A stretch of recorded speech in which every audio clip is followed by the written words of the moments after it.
Chères paroissiennes, chers paroissiens, chers amis, bonjour. Je vous retrouve comme promis dimanche dernier au début de la célébration. Non, à la fin de la célébration. Je vous avais promis cette semaine de vous offrir des vidéos en rapport avec les homélies des 2 derniers dimanches.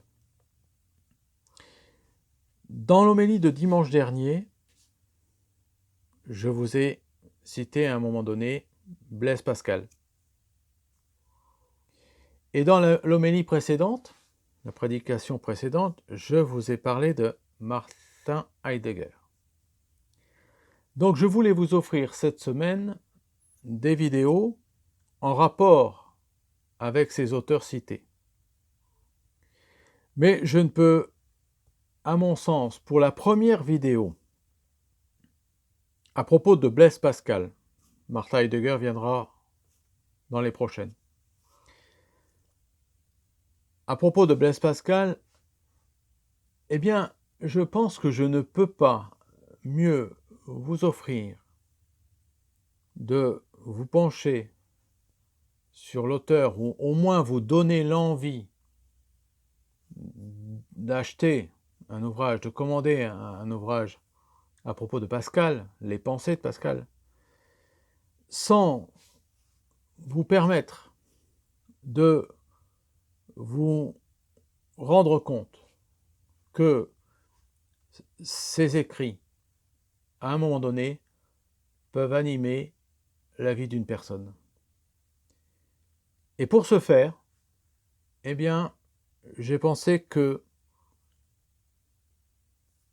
Sœur Emmanuelle était la personne adéquate pour, non pas pour vous faire un cours sur Pascal, mais vous faire un cours, entre guillemets, sur l'impression que la lecture de Pascal a donnée à sa vie. Et je suis fort de vous présenter, de vous partager ce reportage de Sœur Emmanuelle, ou sur Sœur Emmanuelle, ou avec Sœur Emmanuelle, comme vous voulez, parce que je trouve qu'il dégage de cette personne une pêche, un punch, une niaque qui font du bien à voir, à entendre, et quelque part, eh bien, nous encourage à faire de même. Nous sommes, semble-t-il, plus ou moins vers la fin de cette période de confinement total. Alors pour repartir, je pense que c'est bien de commencer par là. Écoutez un peu de Sœur Emmanuelle pour pouvoir reprendre un peu de punch, de niaque, de volonté.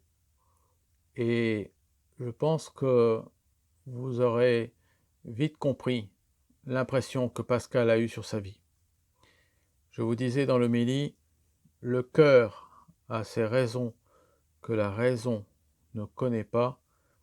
Dans Pascal, cette assertion a pour sens que nous pouvons accumuler un tas de connaissances. Il y a des connaissances qui sont d'un autre ordre, de l'ordre du cœur, et que si nous ne laissons pas un peu de libre cours à nos émotions, eh bien, nous passons à côté de beaucoup dans l'ordre des réalités. Je ne veux pas en ajouter davantage. Je vous souhaite une bonne vidéo et je vous retrouve bientôt.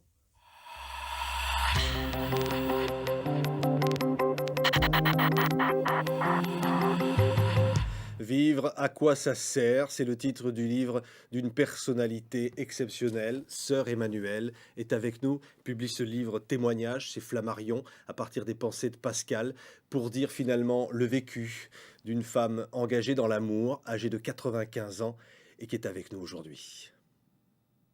Il y a plus de 30 ans, la petite sœur des chiffonniers, après des années d'enseignement, choisit à sa retraite de se consacrer aux exclus des bidonvilles du Caire. À 63 ans, elle va vivre au milieu des ordures, des rats et des cochons. Comment est-il possible qu'en 1978, nous ayons des petits dômes qui vivent dans un tas d'ordures, alors que tant de millions d'autres sont trop gâtés, sont pourris même par leurs parents?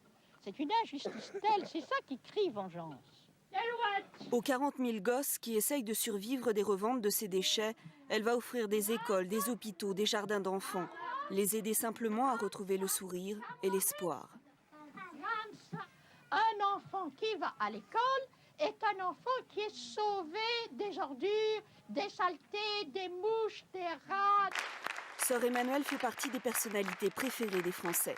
Infatigable et révoltée, elle défie la misère, tutoie tout le monde, bouscule les convenances, les consciences, pour remettre, comme elle le répète inlassablement, les hommes debout. Merci, sœur Emmanuelle, d'être avec nous. J'avais envie de vous dire, à 95 ans, vous êtes une révolutionnaire. Enfin, entendons-nous, révolutionnaire, c'est-à-dire, je crois que tout homme sur Terre, à des moments, il se sent révolutionnaire. Toi, Patrick, ça t'arrive, non? Ben peut-être, oui. Sûrement. Ouais. C'est-à-dire changer les choses et se dire que, et on va évidemment parler de ce livre événement, Vivre à quoi ça sert, et se dire qu'il n'y a pas de fatalité. Ah non. Non, c'est-à-dire que tu vois, il faut toujours lutter dans la vie.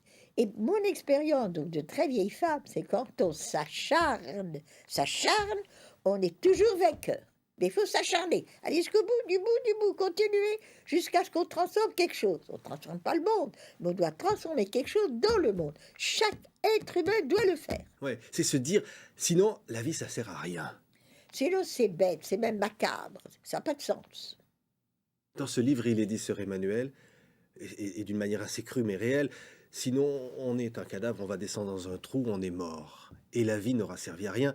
Et finalement, ce qui transcende tout ça, ce qui transcende la mort, c'est l'amour. Ah voilà, c'est l'amour. Et ça, c'est merveilleux. Et tu vois, Patrick, il y a tant de gens dont on ne parle jamais et qui savent aimer. J'en ai rencontré, vraiment, j'ai été dans les 5 continents. Et c'est ça qui m'a donné ce punch. C'est de voir à quel point l'homme a une valeur. L'homme est capable de choses, mais extraordinaires, jour par jour, sans paraître à la télévision, justement.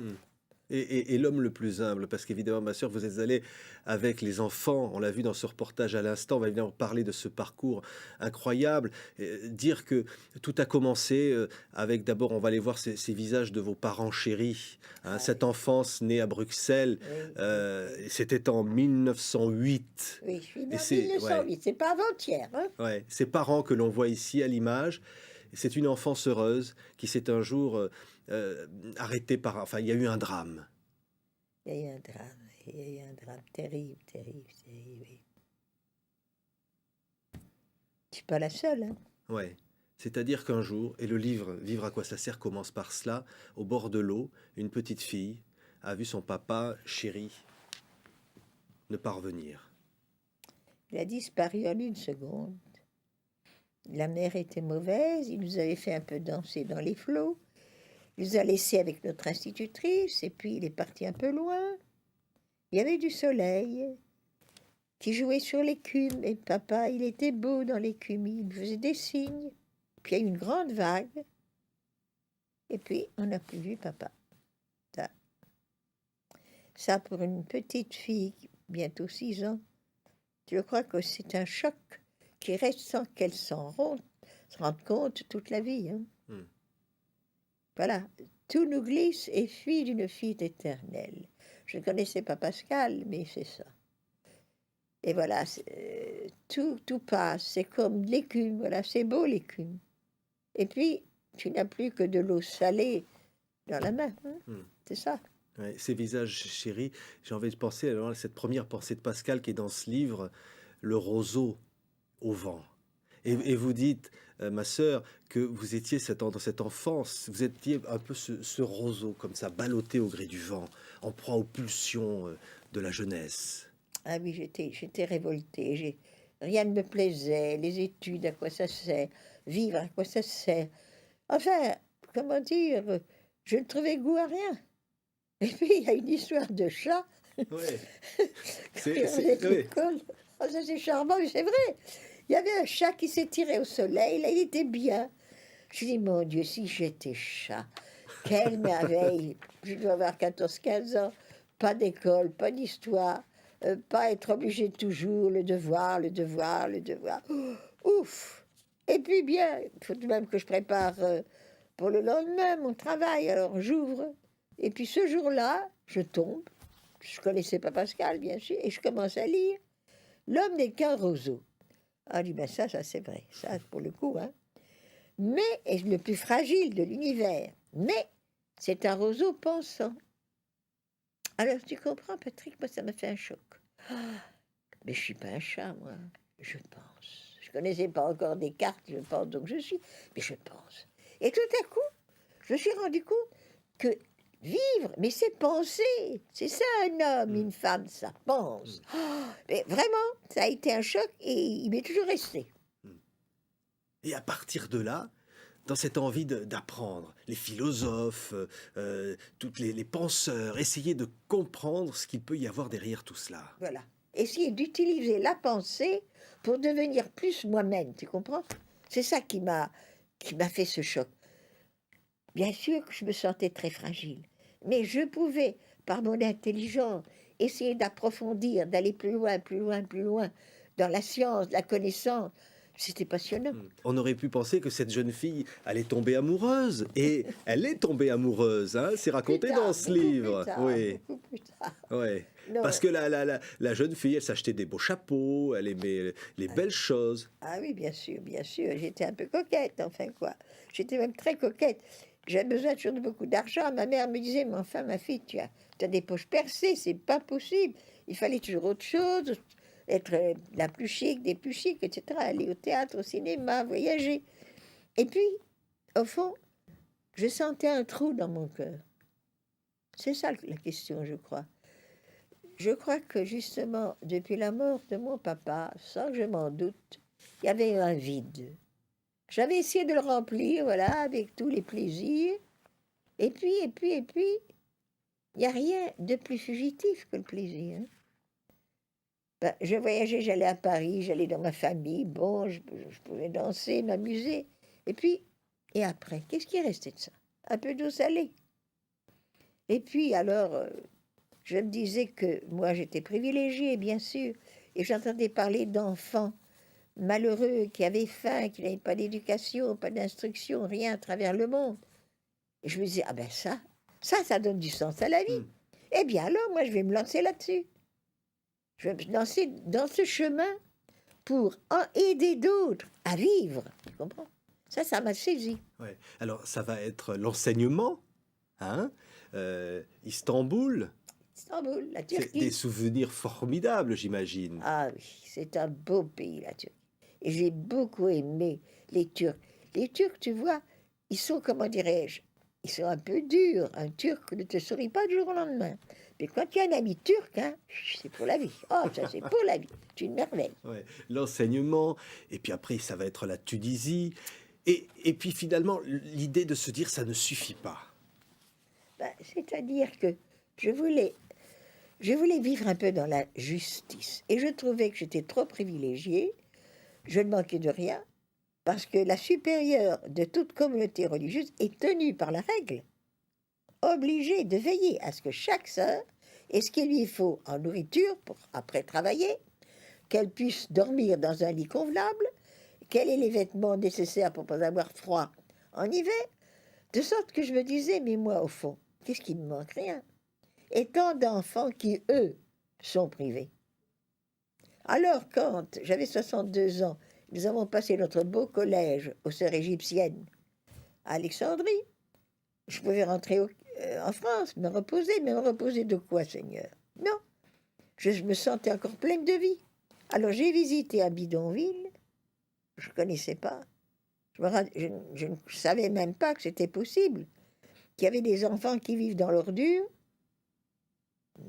sale, pas d'école, pas de dispensaire, pas d'église ou pas de mosquée pour les petits musulmans. Il n'y avait rien, que des ordures, parce que les parents allaient chercher les ordures. et vivaient des ordures, revendaient ce qui était revendable. Alors, j'ai compris que non, je ne devais pas rentrer me reposer en France. J'avais eu 40 ans d'enseignement. Non. Je pouvais enfin vivre mon rêve, partager nuit et jour. Quelque chose qui était juste. J'étais plus privilégiée. J'étais moi aussi au milieu des rats, Ouais. des chiens sauvages, ces petits animaux dans une petite cabane sans eau, sans électricité. Enfin, je vivais comme, mon Dieu, des millions d'hommes, de femmes et d'enfants. C'était ça, finalement, vous dites, c'est le bonheur, finalement. Eh bien, tu sais, hein, c'est quelque chose d'extraordinaire. Vraiment, c'est extraordinaire. Je n'aurais jamais pensé que privé de tout, car dans un bidonville, on n'a rien, naturellement. Il n'y a pas de magasin, il n'y a pas de cinéma, il n'y a rien, il n'y a pas de ski, il n'y a rien. Mais il y a l'homme et il y a tout. Parce qu'il y a la relation très, très simple, très chaleureuse, quotidienne, de tous les instants. On se serre les coudes, on est encordé. J'ai senti ça très fort dans ce bidonville. Et c'est ça qui donne ce punch dans la vie. Ouais. Sœur Emmanuelle, on va avoir l'adresse évidemment des amis de Sœur Emmanuelle s'afficher. On la reverra à la fin de cette émission, bien sûr, pour tous ceux qui nous écoutent et qui ont envie aussi, comme ça, de faire quelque chose. Mais dire que quand même, il y a eu quand même des moments de doute. Et là vous le dites, ceux qui doutent, même ceux qui doutent de Dieu, Ah, bien sûr. sont une partie de moi. C'est parce que tu vois, je vais t'expliquer, c'est que moi je suis passée par tout ça. J'étais une famille très catholique, et à l'époque, hein, il y a 70 ans de ça, le doute n'existait pour un petit pas. C'était normal, tout le monde allait à la messe, et bien tout le monde croyait en Dieu, puis c'est tout. Et puis, quand j'étais à Istanbul, il s'est fait que, c'était pendant la guerre, j'avais demandé d'être surtout avec les plus pauvres, les enfants, les plus petits. Et là, je n'avais pas besoin, évidemment, de licence. Et puis, arrivé à Istanbul, la directrice a trouvé que j'avais une certaine capacité d'enseignement et qu'il fallait me mettre avec des élèves plus grandes. Et alors, je me suis rendu compte qu'il me fallait une licence. Je ne pouvais pas aller à la Sorbonne, on ne pouvait même pas écrire. Alors, j'étais à l'université d'Istanbul. Je commençais par la philo. Et tout à coup, je me suis trouvée avec des professeurs de très haute qualité, musulmans et juifs. Pour eux, évidemment, au-dessus de Mohammed, Mahomet, au-dessus de Moïse, il n'y avait rien. Et moi, au-dessus de Jésus-Christ. Et où était la vérité? Ah ah! Moi, j'allais être chrétienne parce que mes parents l'étaient? Non. Je voulais l'être parce que moi, j'étais convaincue. Alors, j'ai étudié la philosophie, j'allais trouver un beau système qui allait m'aider à trouver la vérité avec un V majuscule. Et puis, je me suis rendu compte que les philosophes, qu'est-ce que tu veux, se succèdent. Et les philosophies disparaissent, et c'est toujours le dernier, n'est-ce pas, qui est le plus intelligent. À cette époque, c'était Bergson, c'était le grand ponce du Collège de France, c'est très bien, mais elle est passée, naturellement. Et puis, bon, alors après, je me suis dit, non, j'ai étudié les religions, j'ai étudié toutes les religions, avec avidité, tu sais, je vois encore un bouquin énorme, je prenais des notes, je résumais tout, et j'ai trouvé dans toute religion un rayon de lumière, c'était vraiment beau. Dans le Christ, il m'a semblé le soleil, en son zénith. Oui, mais, quelle preuve? Je voulais une preuve CQFD. Que Dieu existe. Que Dieu existe. Et je n'avais pas de preuve. Et je n'avais pas de preuve que le Christ, comme j'y crois d'ailleurs, évidemment, qu'il est Dieu de Dieu, lumière de lumière, comme nous disons dans le credo. Mais quelle preuve? Ah, alors mon Dieu, qu'est-ce que j'ai pas étudié?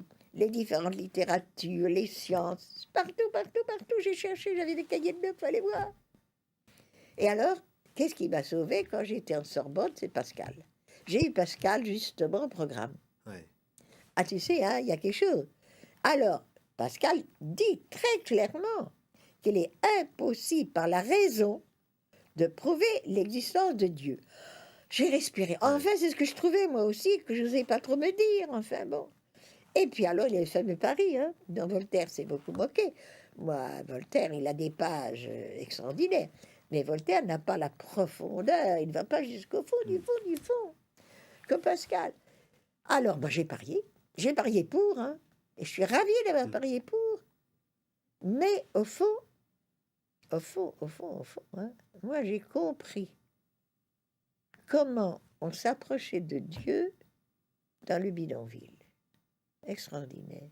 C'était un soir, il faisait froid, un soir d'hiver, j'avais bien fermé ma porte, on n'avait naturellement pas de chauffage.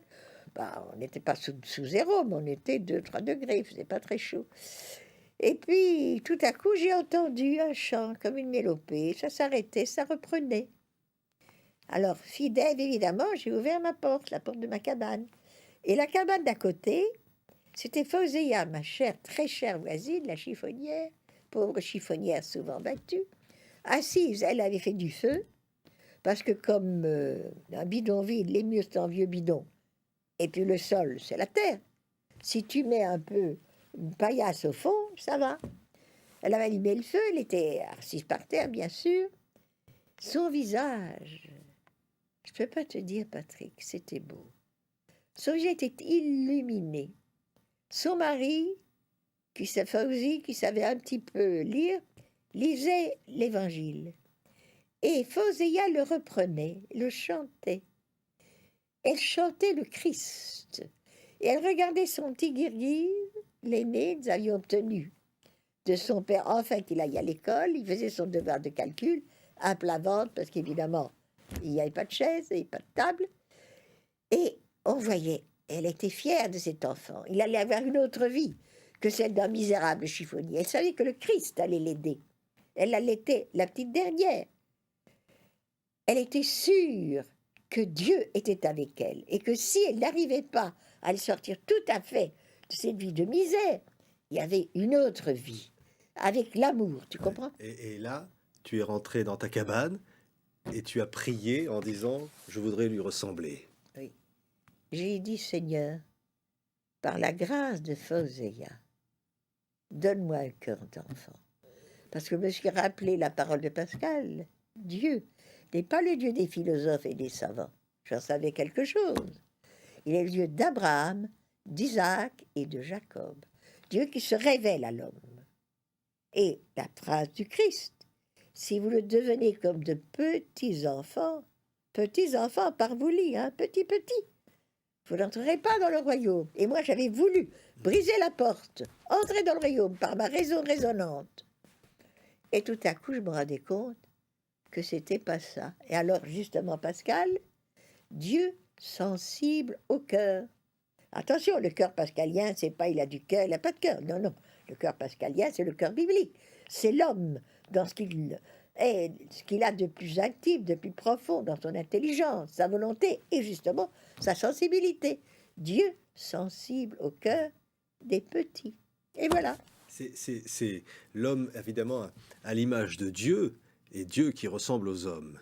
C'est Pascal. Et il y a évidemment l'image de la mort aussi, et qui est présente dans le bidonville, qui est présente aussi dans cette vie, sœur Emmanuelle. Vous l'avez croisée. Même vous avez failli, d'ailleurs, vous le dites, vous jeter par la fenêtre. Quand j'étais adolescente, oui, que j'étais par cette crise, comme parfois les adolescents, que je trouvais donc que la vie était tellement bête, à quoi ça servait. Finissons-en, ouvrons la fenêtre. Et puis, ça, je me souviens très bien, je vois encore le deuxième, parce que en bas, il y avait les bureaux. Au premier salon, salle à manger. Au deuxième, les chambres à coucher. Et je me vois bien me penchant. Et puis, c'était où? Et puis, je me suis dit, bon, si je tombe, mais est-ce que je vais mourir sur le coup? Si je suis paralysée toute ma vie, handicapée, j'ai refermé la fenêtre. Et voilà. Il y a une histoire dans ce livre extrêmement bouleversante. Dans un mouroir, hein, vous avez qu'une personne qui est à la dernière seconde de sa vie, Oui. qui s'agrippe, Oui. et là, c'est la peur. Tu as peur. Ah, j'ai eu peur. Parce que je suis entrée dans ce mouroir, c'était à Khartoum, parce que j'aimais énormément Mère Teresa et tout ce qu'elle fait dans le monde. Je suis entrée dans ce mouroir, et alors, en mettant le premier pas, il y a généralement des matelas par terre, très propres, des draps, et d'une blancheur immaculée, et des pauvres gens qu'on n'a pas fait ramasser dans la rue. Hein. Et c'était un noir, je le vois encore, et puis quand je me suis un peu approchée, il y avait sur son visage cette expression des gens à l'agonie. Ça m'a vraiment impressionné. Et puis tout à coup, il a fait un geste. Il a jeté son bras vers moi. Ses ongles étaient assez longs. Et il a planté ses ongles dans mon bras. Il me tenait, tu sais, le spasme de l'agonie. Alors moi, je suis restée là. Vraiment, j'ai eu peur. Je ne suis pas très courageuse, moi. Et puis, du fond de la salle, j'ai vu un grand rideau qui s'écarte. Et une sœur de la charité, tu sais, avec ce sarrau et puis ce bleu qu'elle porte là, elle portait un plateau, il y avait une carafe et des verres. Elle a déposé le plateau par terre parce qu'il y avait guichet, il n'y avait rien. Et puis elle a rempli un verre d'eau et s'est approchée d'une pauvre femme, s'est mise à genoux devant elle et on m'avait dit que c'était une malheureuse qu'on avait trouvée dans une poubelle remplie de verre, qu'on avait sorti de là, lavé, etc. Et j'ai vu cette sœur qui a regardé cette misérable, mais avec un amour, quelque chose de chaleureux, de doux, de tendre, en lui mettant le verre sur les lèvres. Et j'ai vu le visage alors de cette femme. Ça s'est éclairé, il y a eu quelque chose. Tout à coup, elle se sentait aimée. Il y avait quelqu'un qui la regardait, qui l'aidait, qui la soutenait. Alors moi, j'ai eu honte de moi-même. Je me suis dit, alors Emmanuel, du courage, hein. Et puis j'ai essayé moi aussi de donner un sourire, mais un sourire plein de chaleur, plein d'amour à ce pauvre agonisant. Ça a été extraordinaire. Ce faciès s'est un peu transformé. Il m'a regardé, il m'a souri et il a laissé tomber le bras. Je crois qu'il est retombé, c'était fini. Alors, tout à coup, j'ai senti que l'amour est plus fort que la mort. Ce dernier regard d'amour vis-à-vis de cet homme crée entre lui et moi un lien qui ne mourrait pas. C'est ça l'amour, tu vois. Ça a une force telle que rien ne peut briser l'amour. La vie matérielle dans la société moderne, on court après la réussite. Même d'ailleurs, ceux qui sont dans des actions humanitaires, peut-être parfois de l'orgueil, et qui courent après tout cela. Et puis, en fait, il y a l'amour. Et l'amour, c'est un joyau. Hein. Ce sont des joyaux qui s'additionnent et finalement qui sont autant de moments d'éternité. C'est ça. C'est exactement ça, un moment d'éternité. Tu vois, Pascal dit si bien dans les trois ordres, les trois grandeurs, attention, parce que Pascal a beaucoup d'admiration. Grandeur de la matière, Dieu sait. Quelle grandeur. Mais toute la matière ensemble ne fait pas une seule pensée. C'est dans notre ordre, ça ne se touche pas. Mais toutes les pensées ensemble ne font pas un seul acte d'amour gratuit. C'est le troisième ordre. Et cet ordre-là, qui est éternel. Et c'est ça les moments d'éternité. Et tu vois, moi je vois autour de moi tant de gens qui aiment.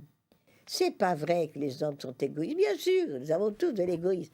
Mais que de parents, j'ai entendu cette phrase dans toutes les langues que je ne comprenais pas, on me le traduisait à travers le monde. De parents fatigués, travaillant, parfois ayant 2 genres de travail par jour, et qui me disaient, ma sœur, c'est vrai, je n'en peux plus, mais mon fils sera mieux que moi. Je vais lui offrir de bonnes études, et tant pis pour moi si j'en peux plus. Mon fils sera plus grand que moi. C'est merveilleux, ça. Ouais. C'est-à-dire on court pour oublier le vide, en quelque sorte. Ah, voilà. C'est l'agitation. Voilà. Ça, c'est le divertissement de Pascal. Ouais. Il parle beaucoup du divertissement. Juste exactement ça. L'homme sentant en lui un vide, un manque, qu'est-ce qu'il fait? Il court toujours derrière. Des plaisirs pour oublier. Ça, c'est encore tout à fait autre chose. Nous sommes dans l'ordre de la matière, hein, del libido, comme dit Pascal aussi. Enfin, ça s'est pris de la Bible, la libido. Et alors, cette libido, c'est-à-dire ce désir de toujours jouir, ne satisfait pas le cœur de l'homme.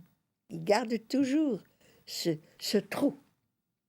Et puis, ces phrases à la Pascal, cœur creux et plein d'ordures. Et il parle pour tous les hommes, hein, attention. Moi, toi, lui, nous. Nous avons, si nous nous regardons bien, nous avons beaucoup de faiblesses. Nous avons beaucoup de manques en nous, n'est-ce pas? L'intolérance, parfois inspirée par des religions que l'on interprète mal aussi. Ah, ça, de ceux qui croient qu'ils, par orgueil, vont se sacrifier au profit de l'humanité entière. Oui, ça c'est terrible, ça c'est terrible. Mais ce qu'il y a, hein, c'est que parfois, en effet, ça Voltaire avait raison sur ce point, qu'il n'y a rien de pire que la religion pour créer l'intolérance. Nous en savons tous quelque chose. Mais d'autre part, tu sais, moi j'ai des milliers d'amis musulmans, j'ai toujours été un pays musulman. Eh bien, j'ai des milliers d'amis musulmans, mais qui ne sont pas du tout fanatiques. L'islam n'est pas fanatique, c'est pas vrai. Il y a malheureusement dans l'islam des fanatiques qui utilisent, soi-disant, le Coran, mais ils l'utilisent très mal. Mais j'ai vu dans toutes les religions, chez les juifs, j'ai beaucoup d'amis juifs, j'ai des amis bouddhistes, j'ai des amis musulmans, etc. Eh bien, j'ai rencontré beaucoup de gens qui savaient s'ouvrir à l'autre, qui étaient justement pas des fanatiques, et qui ont fait de la religion très souvent, comment dire, un ferment d'amour, tu vois. Et c'est ça, c'est la manière dont on comprend sa religion. Ouais. Hein. C'est s'ouvrir, on l'entend bien, c'est s'ouvrir aux autres. C'est-à-dire qu'on parle de l'intolérance parfois, des gens qui se referment sur eux. Hein, C'est terrible. Ouais. Et tu vois, comme tu l'as dit si bien, être intolérant au point de croire qu'il faut tuer l'autre parce qu'il n'est pas de sa propre religion et qu'il n'a pas les mêmes principes politiques ou autres, ça c'est le comble de la fermeture, n'est-ce pas? C'est terrible. Mais moi, je prie beaucoup pour ces gens-là. Il y a une prière que j'aime beaucoup. Seigneur, pitié pour ceux qui meurent et ceux qui font mourir. Ce sont des gens qui... On doit tout pardonner, même le pire. Est-ce qu'on peut pardonner? Je crois que quand on a reçu des blessures terribles, comme je connais des amis qui en ont reçu, on ne peut pas pardonner de soi-même. Mais, il y a un très grand mais. Si, dans la religion chrétienne, n'est-ce pas, mais aussi dans l'islam, il y a le pardon, attention, dans le bouddhisme, il y a le pardon. Dans le christianisme, il est très fort parce que nous avons cette parole extraordinaire du Christ. Quand on lui met des clous dans les pieds, dans les mains, et qu'il dit « Père, pardonne-leur, car ils ne savent pas ce qu'ils font. » Alors, la prière unie à cette parole du Christ permet de pardonner. Mais la blessure, on la garde. Pardonner, ça ne veut pas dire qu'on oublie, qu'on ne souffre plus. Ça veut dire qu'on veut du bien à celui qui nous a fait du mal et qu'on dit du bien de lui. Ça, on peut le faire par la volonté. Et j'ai beaucoup d'amis qui savent pardonner. Oui. Mais par exemple, des moments de doute, et finalement, c'est limite de la raison dont parle aussi Pascal. C'est savoir qu'on ne peut pas savoir. C'est accepter ses limites, tu vois. Et là, je peux dire qu'une petite anecdote d'Augustin m'a très souvent aidé. C'est une anecdote qu'on connaît beaucoup. Augustin, je parle, le grand philosophe, le grand théologien, eh bien, il se promenait, paraît-il, le long de la mer de Carthage, qui est une mer extraordinaire, je suis passée par là aussi. Et il préparait son De Trinitate, n'est-ce pas, sur la Trinité de Dieu. Et c'était un sujet, un thème d'une profondeur. Et il cherchait par son intelligence, bien sûr, et il avait raison d'ailleurs. Et puis il voit un petit gosse de 4-5 ans qui avait fait un trou dans le sable, un petit coquillage, qui courait à la mer, prendre de l'eau dans le coquillage et qui versait dans le trou. Alors à un moment, le grand philosophe théologien s'arrête et il dit au petit, mais qu'est-ce que tu fais? Moi, je vais remplir mon trou avec la mer, toute la mer. Alors naturellement, Augustin sourit, un petit gosse, son papa lui explique. Et puis, tout à coup, il s'est remis en question. Enfin, qui est le plus bête des deux? Moi, je vais mettre Dieu dans mon trou, dans le trou de mon crâne, quel que soit le cerveau. Et lui, il veut mettre la mer dans son trou à lui. Et ça lui a donné un peu à réfléchir. Et je t'avoue que ça m'a beaucoup aidé, cela. Parce que quand ça m'arrive encore, je ratiocine, si Dieu existe, pourquoi il y a tant de choses Bon, et puis, tu veux mettre Dieu dans ton trou, toi, Emmanuel, allez, les moulins à vent. Sois sûr que Dieu est amour et que lui sait que cette vie ici, aussi terrible qu'elle soit, c'est quelques instants pour l'éternité et qu'après, il offre, et justement, le Christ est venu pour ça, il offre à tous ceux qui souffrent, qui sont les victimes, mais un jour, attention, l'échelle sociale, hein, celui qui est tout en bas, Un jour pour l'éternité, c'est l'échelle de Jacob. Ouais. Mais quand une petite fille, un jour... Ah oui. Oui, ça... Là, il y a le doute. Ah non, mais ça a été terrible. Ça, c'était à Beyrouth.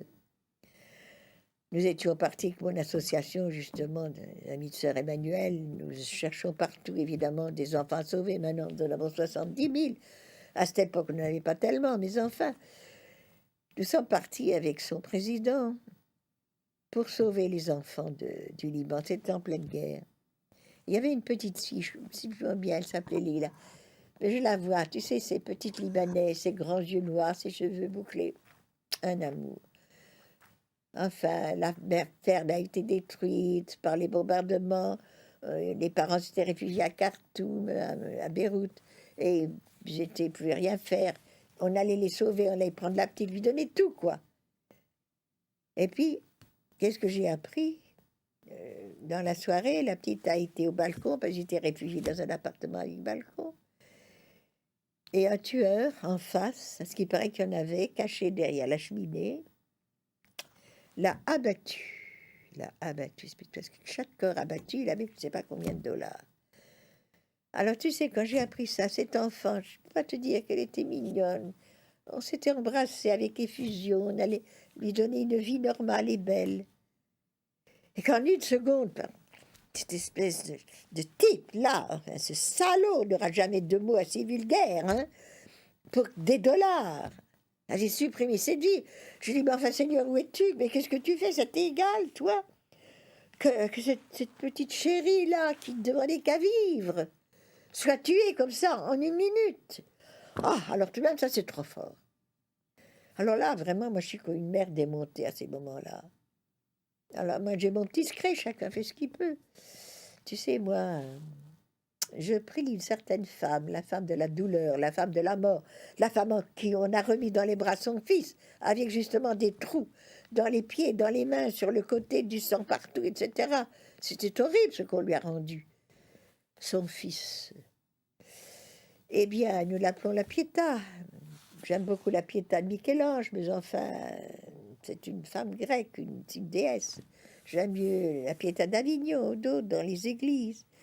Les femmes qui ont été peintes ou sculptées par des gens plus, je ne sais pas, peut-être moins de talent qu'un Michel-Ange, mais qui représentent la femme qui souffre vraiment. Alors, quand je la regarde, c'est difficile à expliquer, mais jamais, je n'ai rencontré une peinture ou une sculpture de la femme de la mort de ce vendredi. Jamais elle n'a été représentée. Tout est perdu, il est mort, c'est fini. Ça, c'est Marie-Madeleine. Marie-Madeleine est là souvent. C'est fini. La Vierge, non. Elle est sûre. Il y a quelque chose dans son visage. Bien sûr, il y a des larmes, elle est la douleur. Mais elle est sûre, elle, que ce corps va tressaillir, qu'il va ressusciter, que c'est pas vrai que la mort est la mort pour l'éternité. Et alors, tu vois, quand je la regarde, je ne sais pas, j'ai l'impression que la mer se calme, que je comprends qu'au moment où la balle est entrée, paraît-il, dans la tête, le cerveau de la petite Leïla, Dieu était présent pour cueillir son âme et la faire entrer justement dans le royaume de l'amour, pour les éternités des éternités, le royaume de la justice, le royaume où tout le monde se connaît dans la lumière de l'amour de Dieu, et que moi je suis une pauvre taupe, je comprends rien à rien, que je veux que sur terre tout soit bon. C'est pas possible, la terre est le moment où nous devons être, vivre, lutter, aimer et triompher pour nous préparer à autre chose, justement d'éternel. Et voilà, ça me calme, mais ça recommence aussi. Ma sœur, c'est très émouvant évidemment de vous entendre. Ce livre, Vivre, à quoi ça sert? On pourrait y ajouter, qu'est-ce qu'une vie réussie finalement? C'est ça, hein. Le début du siècle, on vivait au jour le jour. Ah oui, bonnement, il n'y a pas de problème, tu sais. Pas de problème. Il n'y a pas 100 ans, mais enfin, au début du siècle dernier, moi je suis d'un siècle. Mais j'aime beaucoup mon siècle, j'aime beaucoup, parce que tout de même, hein, on était un peu inconscients. Moi, j'aime bien qu'on doute, j'aime bien qu'on cherche. Mais après, Allez, hop. après, on a des certitudes, il y a le progrès. progrès génétique, le progrès des sciences, le progrès Exactement. matériel. Et aujourd'hui, c'est tout le contraire. Ben, c'est-à-dire qu'il y a des progrès, Dieu merci. C'est-à-dire des jardins. L'homme avance, l'homme monte, l'homme est en montée. Mais aussi que d'hommes, surtout moi j'aime beaucoup les jeunes, tu sais, j'ai rencontré beaucoup de jeunes. Nos jeunes sont merveilleux. Tu as qu'à les motiver. Hein. J'écris aussi un petit livre. Il y a là en avant les jeunes. Le chapitre que je préfère, les jeunes motivés sont fabuleux. J'en ai rencontré partout. Dès que tu motives un jeune, il est partant. Allez, je les ai vus dans le tiers-monde. Oh là là là là là là. Et aujourd'hui, quasiment une star, sœur Emmanuel. Hein? Alors, moment très, très amusant, lorsque je vais mourir, que je vais rencontrer Dieu, il va pas me demander quelle est ma place dans le sondage. Hein? Mais Tu sais, ça m'aide parce que moi j'aime beaucoup d'aller au cimetière. Hein. Je vais aussi à notre cimetière, là, la petite maison de retraite où je suis. Et je vois le caveau, il reste encore 3 places. Ce sera peut-être une pour moi. Et alors je suis là, je prie avec les sœurs, parce que tu sais, nous nous aimons beaucoup en communauté, les sœurs qui sont parties. Et je leur demande, tu vois, de m'aider, parce que c'est vrai, il y a un danger. Hein. Je pourrais croire moi aussi que je suis une star, mais tout ça, c'est de l'écume. La vérité, il faut savoir aimer. Je dois, tu vois, prendre les dernières forces que j'ai pour aimer de tout mon cœur, de toute mon âme. Mais les gens se disent, mais sœur Emmanuel, elle nous apporte quelque chose qu'on n'a pas, peut-être, comme ça. Un regard, on parle d'une lumière. Je ne sais pas, peut-être. Et tu vois, mais ce qui est merveilleux, hein, je vais t'expliquer, c'est que maintenant, j'ai cette association, donc, Asma et les amis de sœur Emmanuel, qui a bien augmenté ce que j'ai essayé de faire. Maintenant, nous sommes dans 8 à 9 pays. Nous avons plus de 70 000 enfants que nous sauvons. Cette association, nous avons des volontaires qui partent, des bénévoles. Qu'est-ce qu'on ne fait pas? Alors, je suis tranquille, moi, je peux partir. On va continuer à sauver des enfants. C'est pour ça que je désire que cette association puisse être de plus en plus aidée et que je passe à la télévision, à la radio. Allez, Safiria Emmanuel, en avant, qu'on sache qu'il y a une association de sœurs Emmanuel qui sauve des enfants. Ouais. C'est extraordinaire. Le jour où je meurs, c'est pas grave. Ah, c'est pas grave, hein. C'est pas grave, je pars en fusée. Allez, hop, vers le Seigneur. Yallah, en avant. Ouais. Mais c'est cette force de vie finalement qui... Parce que dans ce livre, il y a un passage, je le disais tout à l'heure, un peu l'amour aussi, Bien sûr, croiser le faut regard pas- d'un homme. Hein? Enfin, c'est-à-dire, C'est- bon. oui. Mais enfin, Ben oui, c'est vrai, il y a eu un certain professeur qui m'a énormément plu. Et je me suis dit, ah, et j'étais religieuse, et je me suis dit, passer ma vie avec cet homme-là, ça serait quelque chose. Et puis, je me suis dit, et alors j'ai été voir une bonne vieille sœur qui m'a très bien compris. J'étais très troublée, mais dans ma chair, dans mon intelligence, dans mon cœur. Et elle m'a dit, mais ma petite sœur, vous n'êtes pas la seule. Ah, je dis les autres, hein. Non, réfléchissez bien. Que de femmes et que d'hommes ont à des moments un désir d'infidélité. Et il y en a qui tiennent. Elle m'a bien regardée. Elle m'a dit, vous tiendrez, ma petite sœur? Si. Si. Vous intéressez moins à votre problème, que vous intéressez plus à tous ceux qui souffrent et les pauvres. Car je sais que vous aimez les pauvres. Allez les voir, allez voir les malades. Écoutez-les. Priez.